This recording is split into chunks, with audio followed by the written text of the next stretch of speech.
Donc nous nous trouvons dans la première salle de l'exposition Yves Saint-Laurent au Petit Palais et nous allons faire une visite en nous arrêtant sur quelques modèles essentiels de son œuvre. Le premier modèle que je propose, c'est ce blouson de croco noir, le modèle Chicago de la collection surnommée Beatnik, qu'il crée chez Christian Dior lorsqu'il est chez Christian Dior en 1960.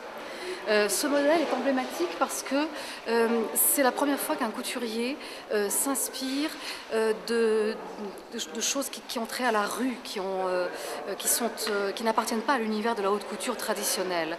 La source d'inspiration de ce blouson, c'est les blousons noirs.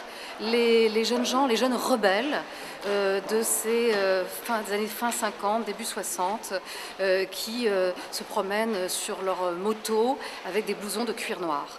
Nous allons nous arrêter sur un autre modèle qui est le caban, le fameux premier caban qu'il fait en 62. C'est le modèle phare de sa première collection, la première collection qu'il présente sous son nom une fois qu'il a quitté la maison Dior et qu'il a lancé donc sa maison de couture. Ce caban, eh bien, c'est là aussi quelque chose de très nouveau, un couturier qui s'inspire d'un vêtement utilitaire porté par les marins et dont il fait une transposition très haute couture, vous voyez, avec ses boutons bijouterie.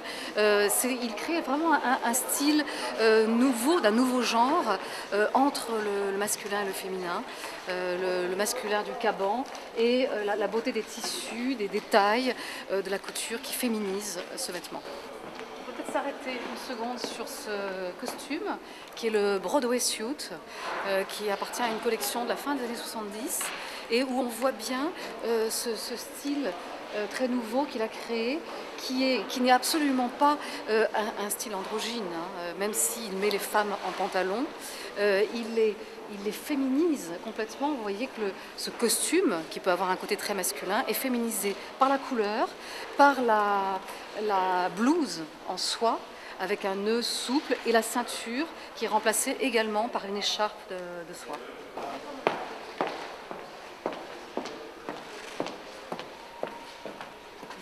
C'est la série des photos, la séance de photos faite avec Jean Loussieff pour ce portrait, là encore tout à fait emblématique, qu'il utilise pour la publicité de lancement de son premier parfum pour homme en 1971. Nous allons nous arrêter sur ce modèle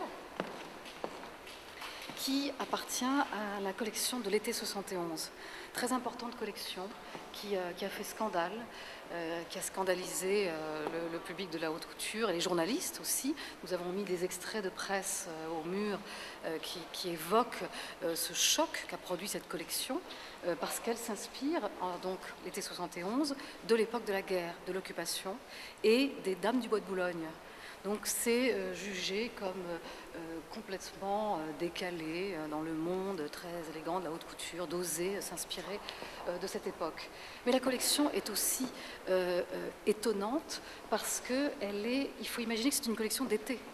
Or, vous voyez que là c'est un des modèles les plus célèbres de cette collection, c'est ce manteau de renard vert qui est porté sur un maillot avec un turban, qui rappelle l'époque de la guerre, et c'est proposé pour l'été. La collection a aussi une grande importance, même si elle n'a pas plu et elle n'a pas été, elle a été un échec commercial. Mais en fait, elle a ouvert la voie de la mode rétro. Et à partir de là, les femmes, les filles ont commencé à aimer s'habiller avec un style marché aux puces. Nous voici ici dans la salle des voyages imaginaires, des exotismes. Saint-Laurent s'est beaucoup inspiré des pays comme la Chine, le Japon, l'Espagne et la Russie, qui est une de ses plus fameuses collections en 1976, où il s'inspire à la fois de l'opéra et de la Russie, et où il crée ces robes du soir tout à fait merveilleuses, vous voyez, avec ces recherches de couleurs, de matières, et ça a énormément plu.